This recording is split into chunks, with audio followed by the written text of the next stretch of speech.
Cloud. Great. Well, Neal, I appreciate you taking some time out of what I'm sure is a busy Thursday afternoon. I think it's Thursday, Yeah. Thursday afternoon here to walk through some of these questions. Again, seeing your work from afar, it's really cool to be able to spend some time digging into these here today. Um, so as you know, we're working on this project around how the Taylor family and the ownership group broadly of St. Louis City Soccer Club are trying to, on the one hand, drive purpose of the club, or sorry, purpose of, this is why I'm glad it's not being fully recorded. Purpose of the family, one piece of it is economic development alongside performance of the club and the investment. So what I'd love to talk about here with you today is really essentially tied towards kind of the purpose component and really the economic development side of the house. So I won't ask you too many questions about Messi or the future of MLS unless you want to weigh in on this. So let's kind of hop into this directly. If you were trying to assess the economic impact of a stadium going into that space, right? Not a stadium in general, but a stadium going into that space, how would you get about it in comparison to, let's say, a Target coming in, an NFL stadium that has less games, a concert venue? How do you wrap your head around assessing whether or not that's a good thing for the city or not? Yeah, so we always have to evaluate on a project basis, the impact that they will have on a particular neighborhood, a particular community, not just the place, but the people overall. But then also understanding if that project is going to attract people from across the city, across the region, or even across the country to visit that location. I think the comparison that you asked me to ask within the question is between Target and a stadium that's only occupied or attracting people a certain period of time. And a Target obviously drives sales tax revenue. It draws in people 24/7, almost 365 into that area for a specific purpose of picking up something from a store or just doing retail shopping.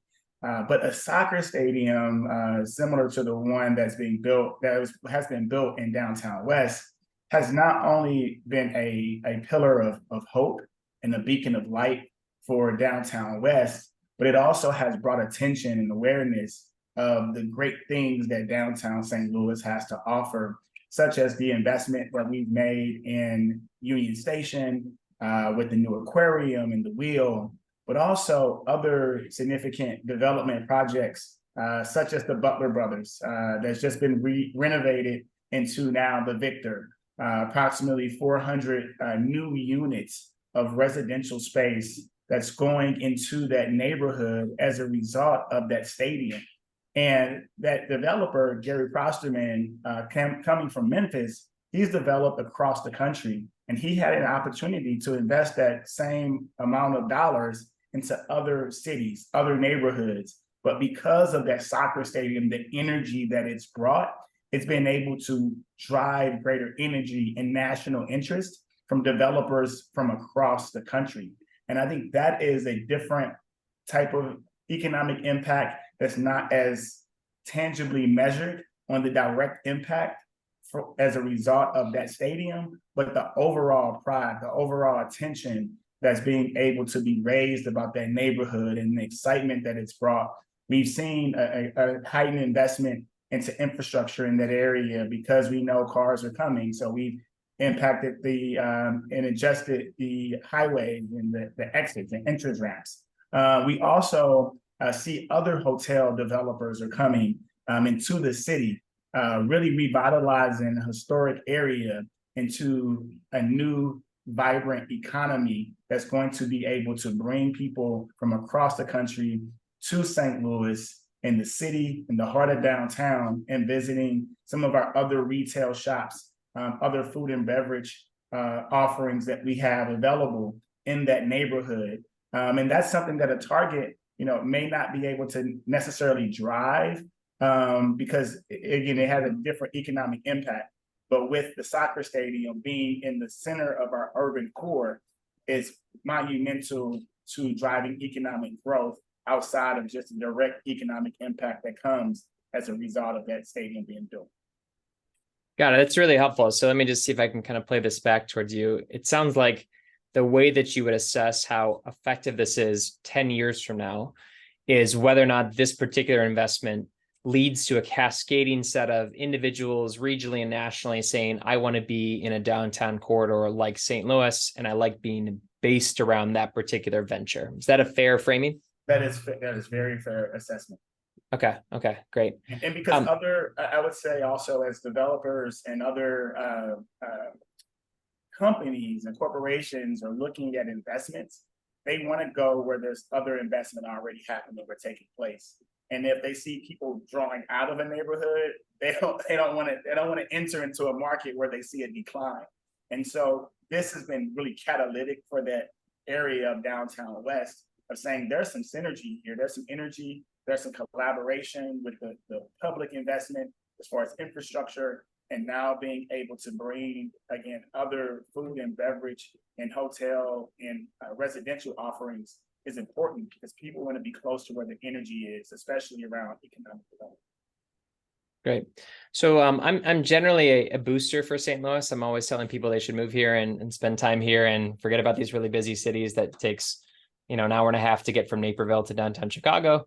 But I'm going to put on my cynic hat here for a second and imagine that the cynical take on the development of downtown West, or maybe a critical take on it, is that it's just doing slight migration of development efforts. So in other words, it would have been downtown and now it's just going downtown West. And you've seen that at times in St. Louis where, let's say, Washington Avenue, when I was in grad school, was kind of the place to go. And then Ballpark Village kind of migrated the people a little bit further south.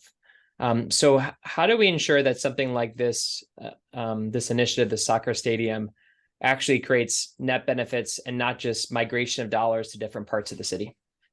Well, we are responsible for connecting those projects and the economic activity together. And it's not just about one singular project or development. It's like, how do we build up those communities and connect those neighborhoods? I think one great example is the Great Rivers Greenway initiative with the Brick Line, being able to connect various neighborhoods, identifying those key areas and those anchors, and how do we connect people to those anchors within neighborhoods in which they live. And so as we see downtown, we have really now this new anchor in the soccer stadium that's additive to the Enterprise Center, Union Station, Ballpark Village, the Arch Grounds, and the Convention Center. And now you have this square of economic activity that's happening around the downtown area, and being able to build up that middle is really the responsibility of the city to work in partnership with those anchor institutions, those anchor development projects. How do we build up that retail corridor along Washington Avenue?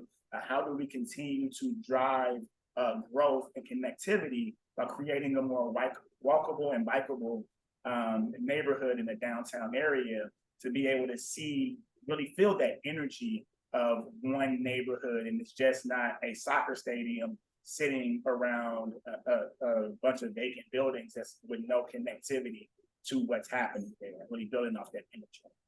Yeah, that's great.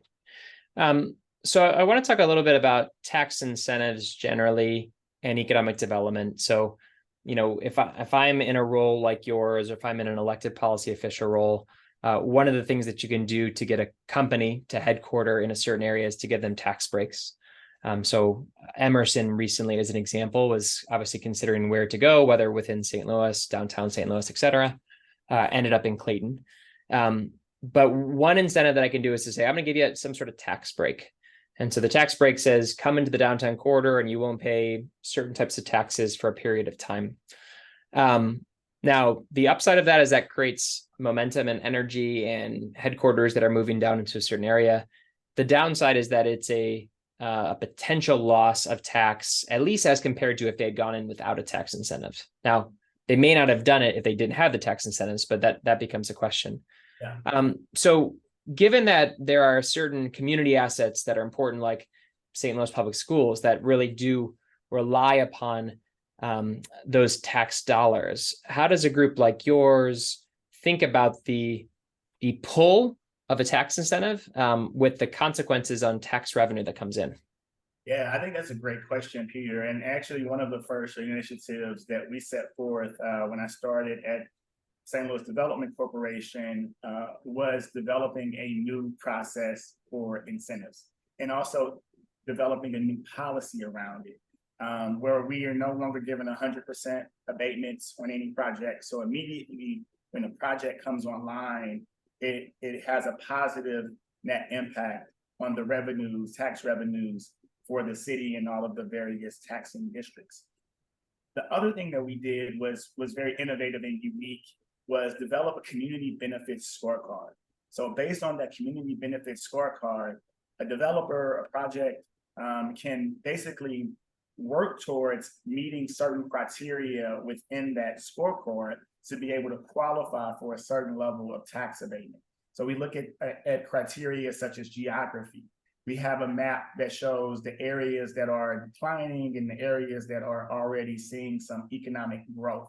And so being able to weight those neighborhoods based on the current conditions of the market and what the market will hold, that's one of the criteria. So a project will get points for being located in an area that's been historically disinvested in a challenged neighborhood versus a project that's in maybe the Central Corridor or downtown. However, a project even in the Central Corridor and downtown and our Central Business District can still qualify for tax incentives if they provide a public benefit that matches up to the investment, the public investment that they're seeking, such as affordable housing. So within the Butler Brothers project, which I mentioned, they agreed to provide and set aside 10% of their housing units for workforce housing, to ensure that we are creating access to affordable housing, even in our Central Business District that is close to some of the most highest number of employers in the region, and also being able to have them within walking distance of some of the major events and other amenities that they may not have the ability to have access to in some of the more challenging areas that still are seeking to grow that investment. So the community scorecard really allows for us to balance out the public investment versus the public benefit. And then we look at the financial analysis around the but-for test. So, but for the level of incentive that we're offering, is this project financially feasible? So even if a project meets a certain criteria on the community benefit scorecard, we still do not over-incentivize a project. We review their performer, we review their financials to ensure that that project is not receiving incentives that are outsized for the return in which they're going to receive. So we have it down to a art and a science, again, with the art being more of, the public benefit, being able to understand the qualitative information around the impact that the project will bring, but then also really looking at the financials around weighing the benefit to the taxing districts over a period of time. And we can't look at these investments as kind of short-term investments. These are long-term investments that we're making into the economic growth of our city and of our region. So it's very important for us to, again, understand that while we may be foregoing a certain level of revenue, day one we're net positive, and over time that return will only continue to increase. That's great. Well, you mentioned at the very beginning your attentiveness to its impact on the neighborhood and members of that community there. And I'm thinking of one particular member of the community. Imagine someone who's a renter in an area around a stadium project. So, good news about stadium project, and you've seen this in this one, is that the real estate values start to increase around, becomes a more desirable place to go to set up a coffee shop, amongst other things. But the potential impact is on someone who is not an owner, but they're a renter, rent their house there, maybe rent a retail operation.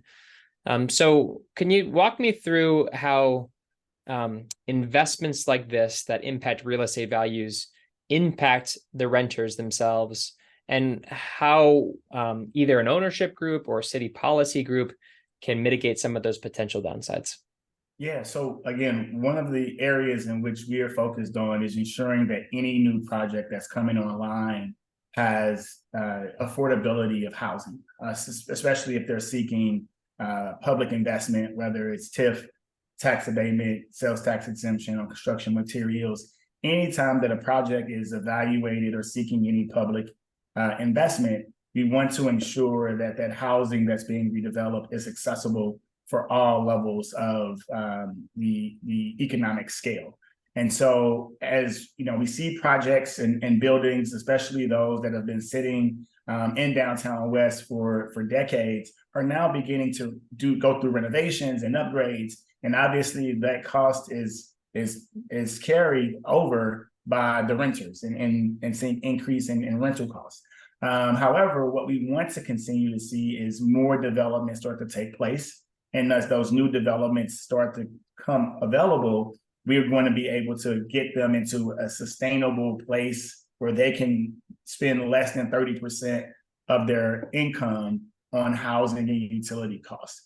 So ensuring that as new buildings are coming online, they're meeting our new policies and our new goals that we're setting forth, while also being able to work with developers that are in the downtown area that are renovating and improving their facilities, that we're incentivizing them to continue to provide access to affordable housing.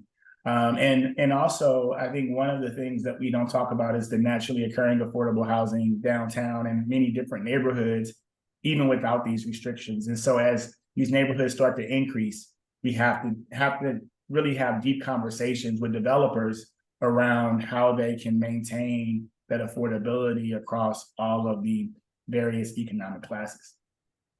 Great. Well, I want to end with one final question, essentially tied towards the cluster development. And so you've talked about this a bit, so I'm going to take a slightly different angle here. But on the one hand, I'd like to see how you currently think about this as a part of a cluster of goods in downtown West. And then kind of the second piece of it is what's required to make sure that that cluster continues to expand. Right. So there's been cluster developments that have been done in the past that don't yield the kind of fruit that you want them to. Mm-hmm. And so as you think about how to build, how the city, how the tailors, how the club should build upon the positive momentum of this cluster development and ensure that it continues forward, what are the things that are necessary there? So in 2022, SLDC moved forward with hiring 10 neighborhood managers. These neighborhood managers are responsible for building relationships with residents, with businesses, with neighborhood organizations across all 79 neighborhoods within the city of St. Louis. And the purpose of that is that this is not just neighborhood planning, but it's ensuring that the neighbors and that community stays as a community, and being able to understand what other neighborhoods are doing and being able to connect that energy across each other. I would say downtown West is no different, in which we have a neighborhood manager that's part of the planning process to ensure that all of these projects are working together, working with our planning and urban design agency, reviewing zoning policies, ensuring that we are moving planning forward that's in partnership with community rather than making decisions without community input. And so that's a piece of it, is ensuring that we're building these neighborhoods that work for everyone that live there and also those who are looking to come there, but then also looking at how we build out the infrastructure to connect these projects together.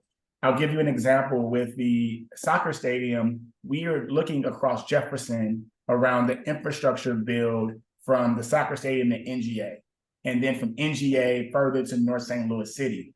And the cost of that infrastructure is significant. So having economic development drivers such as the soccer stadium and other retail shops and hotels that are coming online, it allows for us to put money towards infrastructure improvements, bikeability, walkability, transit, in order to create greater access for all of the city to be able to be successful as a result of these development projects, and being able to see that energy compound off of each other and that ripple effect that starts to happen, being able to see the downtown West and Midtown continue to grow all the way through Forest Park, and then seeing that really that north-south connector with the Brick Line and other projects that are really focused on connecting neighborhoods. So we all feel as though we have really one connected vision as a city, and our successes is built off of each other and are intertwined. However, we have to respect the various neighborhood characteristics and the culture that they bring as a result of the diversity of our city, and protect that as well. Great. So I said it was the last question. Let me give you just one final one. So imagine if you're sitting here with Andy or Carolyn or Lee, one of the members of the ownership group, and you were to express your fear that it wouldn't live up to its promise. So in other words, just trying to be as honest as possible about some of the challenges of doing the kind of impact in the region that they want. What would be the thing that you would express there? Something that they should be attentive to when it comes to the challenges in front of them? It's just equitable economic growth, right? And so being able to see the soccer stadium successful and other neighborhoods within the city not benefit from that investment and from that energy would be a loss. And I think would be a failure on everyone's part, not just on the ownership team's part, but the city part, the philanthropic community. We all have to work together to ensure that everyone in our city benefits from these large-scale development projects, because that's how we continue to grow our tax base, which grows our population, improving health and educational outcomes, and ultimately strengthening those neighborhoods that will be able to feed back into that development that they've made. And so being able to see that seed that they planted in downtown West grow across our city is something that we need to see, but we have to continue to water that seed and be intentional about the investments that are happening around the soccer stadium, as well as the other neighborhoods that are connected to downtown West. Great. All right, I'm going to stop the recording. That's great. Neal, so let me just kind of, I didn't want to get this piece recorded here, but so is a fair way to frame a potential risk is that like, hey, the soccer stadium becomes cool. And so people that like would have lived in Clayton just decide to live downtown instead. And it really doesn't impact, it impacts your, let's say your 25 to 35-year-old, predominantly white professional class person who's deciding where it's cool to live, but it doesn't have the kind of cascading impact in terms of those communities. Is that a fair framing? Again, you're off the record on this. I'm just curious. No, I would say that's somewhat fair, but I would also say it is our job to attract them too, right? We want to see them living downtown. I think the greatest failure is for us to have people that are coming across the city and across the country, and the region and the country, to visit the soccer stadium and then leave. And, I think that's the greatest loss. What we want to be able to do is leverage the soccer stadium as an attractor, economic attractor, to be able to bring people to those other restaurants, to those other neighborhoods. And so we have to build those other areas up. And so as they're driving down 40 and they see Topgolf, right, and they see the Target and they see the Armory and the Foundry, now it's they don't just go to the soccer stadium and go home, back to Clayton or back to the county. They're able to actually keep that money within the city, and then that continues to grow and impact on each other as we have more resources to invest in the other neighborhoods. And so I think that would be actually one of the greatest losses and failures, is if people come, enjoy the soccer stadium, and then don't really experience the city. Gotcha. So it's almost like someone hears that Miami is playing St. Louis City Soccer in summer of 2024. They want to come to see Messi play. They drive in from Champaign-Urbana. Right. You want that person to be able to say, hey, you know what? Maybe actually like compared to Chicago, or if I'm looking at a job offer at Emerson and a job offer at McDonald's, and not like retail McDonald's, but McDonald's headquarters in Chicago. Yeah. I actually want to go take that job in St. Louis, and I'm going to be here because it was a cool place to be for that time. That would be a win, that it actually changes location decisions on the part of potential future residents. Yeah, or even I think the perception as well. I think as people experience downtown, it's very different than how it's perceived in the media.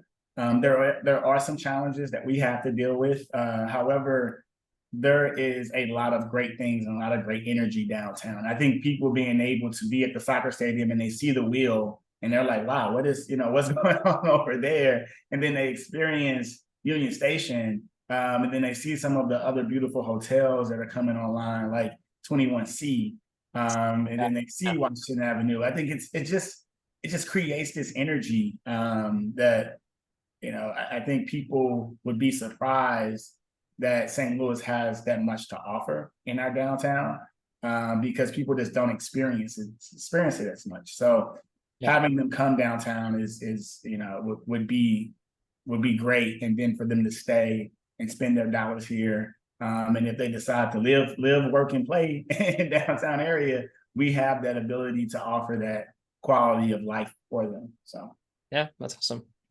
Yeah. Well, Jessica, Jenny, you can kind of pop back on as we kind of close here. Jessica, any like final questions? Obviously not on like the recorded piece of this, although I'm actually starting to think that I may have recorded it, but I'll cut out anything you don't. No, that's fine. I mean, I was wishing we recorded that part, because that part started to make sense to me, because I wasn't sure about like the actual like flow and direction of how it benefits all neighborhoods. I think that's right. I think that's exactly right. If it was any questions that we just didn't cover here that you just wanted to make sure that we got, in case we wanted to capture as a quote, not a recorded piece, but a quote? No, I would just say, St. Louis, the downtown area that has some significant momentum right now. We have to continue to invest in that area. It is the fastest growing neighborhood in the region right now, is our downtown area as it relates to residential. And so downtown West in particular, or downtown holistic? Downtown area, not just downtown West, but downtown. And with the upcoming developments, such as again the Victor Building, and seeing again 21C come online, the new investment, $200 million plus investment into the convention center, Ballpark Village continuing to thrive, looking at another phase, and us really working from an infrastructure perspective to connect those various attractions. I think it's just it creates opportunity for the city to grow, and we have to continue to build on those wins, and not let them sit in isolation. And I think the Taylor family, what they've done is not just built the soccer stadium, they built a soccer campus. And I don't think that should be lost in any of this, because they put their headquarters there. They have other pitch areas where they practice facilities, and then they also are giving back to other neighborhoods with other soccer parks, pop-up parks, mini pitches, I think they call them. So it's been cool to see that energy around soccer. It really reminds me of the investment Rex Sinkfield made into chess in St. Louis, with the St. Louis Chess Club. And now St. Louis is really the center of the chess world in the Central West End. And so I think continue to build on that momentum is important to highlight St. Louis on a national, international scale. I think that is really going to be the key to being able to attract major corporations and residents back to our city. Well, Neal, thanks so much for both this interview. This is really rich content, and also just the work you're doing. I really appreciate everything, both at the U.S. Bank side you were doing, but then your direct leadership here across the region. It's really important stuff, and grateful to have you in a leadership role in that capacity. No, thank you, Peter. Thank you, Jessica and Jennifer. Did you have another question, Jessica? Oh yeah, are you speaking about this at Levels next week? So I was supposed to. I think they just rescheduled it. Okay. I was supposed to, but they weren't rescheduled, I believe, to the 29th. Okay. I work at Levels, so I might see you. Oh, okay, cool. Yeah. I would love to come and talk about anytime I could talk about economic development or St. Louis. I'm always a fan to do it. Cool. Thank you so much. I appreciate you all time. Thank you. Thank you. All right. We'll be in touch, Neal, with the draft and like the things that we'll end up using there, but that was great. Yeah, and if you need to connect, if I need to connect you with Zach, I can do that. Oh, yeah. I'll follow up. Yeah, please follow up with him and we can go from there. Yeah, sounds good. All right. All right. Yeah. Good luck. Yeah, thanks.